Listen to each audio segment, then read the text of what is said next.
vás vítám u nás v pivovaře v Nymburce, který se jinak nazývá pivovar Postřižinský. Pan Hrabal žil v tomto pivovaře a ten děj těch Postřižin vlastně patří do tohoto pivovaru.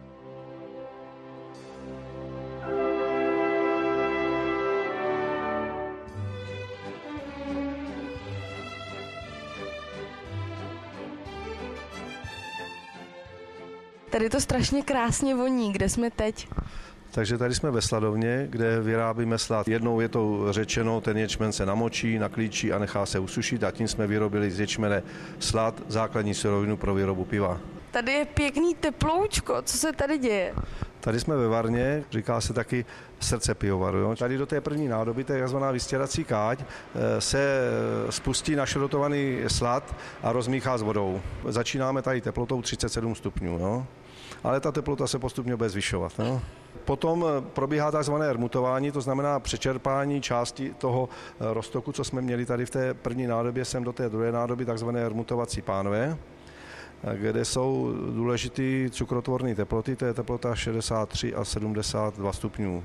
Potom celá ta várka se přečerpá sem do té třetí nádoby, to je takzvaná scezovací káť. Tady v té nádobě oddělíme šrot od sladiny.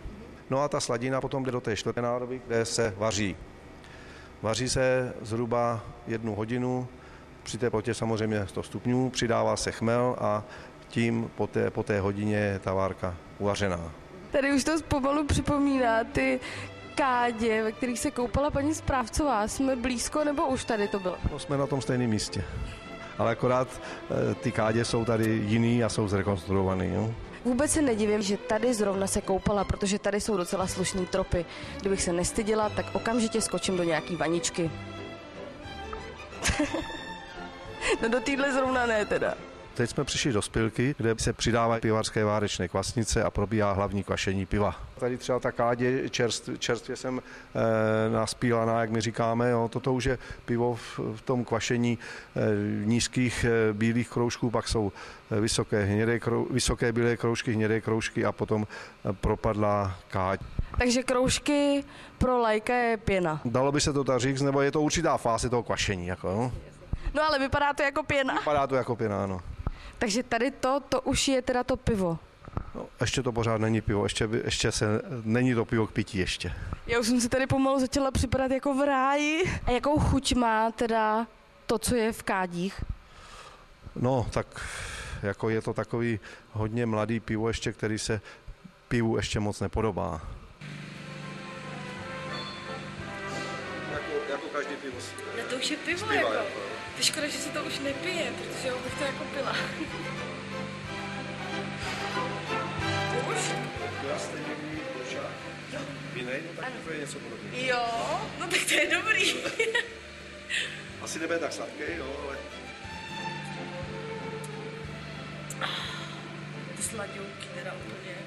Tak teď jsme ze spilky přišli do ležáckého sklepa, kde probíhá dokvašování piva. Jak jste viděli na spilce, to prokvašené pivo přichází potom sem do těch jednotlivých ležáckých tanků a probíhá dokvašování nebo dozrávání piva. Piva výčepní, to znamená kolem 10, tady jsou zhruba 21 dnů, čili 3 týdny. Piva ležáky, to je 11 a více, jsou tady 30 až 60 dnů. A jaké má být pivo? No, pivo má být dobrý, aby bylo chuť na další. A kolik piv denně vypijete? No tak samozřejmě mojí povinností je pivo ochutnat. Řekněme, že 1 pivo až 3 piva nebo 4 piva. Jak dlouho může sládek pracovat, než se dostane do protialkoholní léčebny? No, je to otázka jenom o vůli. Taky se stává, že když někdo pracuje třeba v čokoládovně, tak nesnáší čokoládu. Jak je to s tím pivem? No, pivovar jako takové je výjimka. Tak jo, tak jdem na to pivo? Jdem na to. Dobře. Takže zkusíme ho natočit, no. No a mohla bych to zkusit? Můžete. Zkusme pivarským pozdravem, dej Bůh štěstí, se tohoto piva napít. Já to začnu a předám to vám.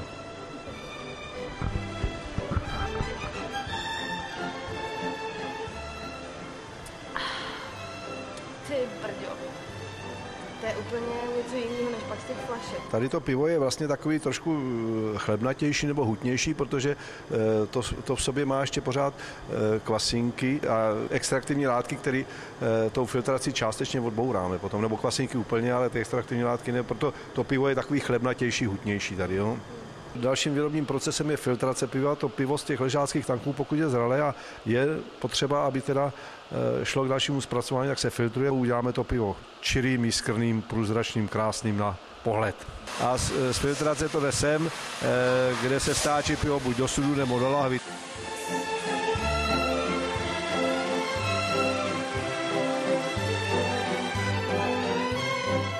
Tak teď už vím, jak se to dělá.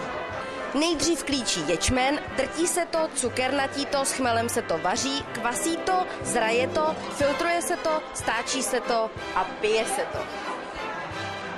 A je třeba pravda, že pivo je lék? No, pivo je lék v každém případě.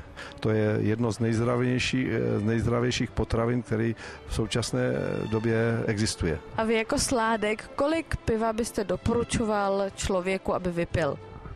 No tak lékaři říkají, že muž má vypít 3,5 litry a žena 3/3 denně. A závěr z dnešní exkurze. Nudíte se? Kupte si medvídka Mývala. A nebo zajděte na exkurzi do pivovaru. Během ní určitě zapomenete na chorobu a vlastně úplně na všechno. I na to, proč jste sem vlastně přišli. Stejně tak jako já. Pro TV Stream Jana Bridget Hadrbolcová.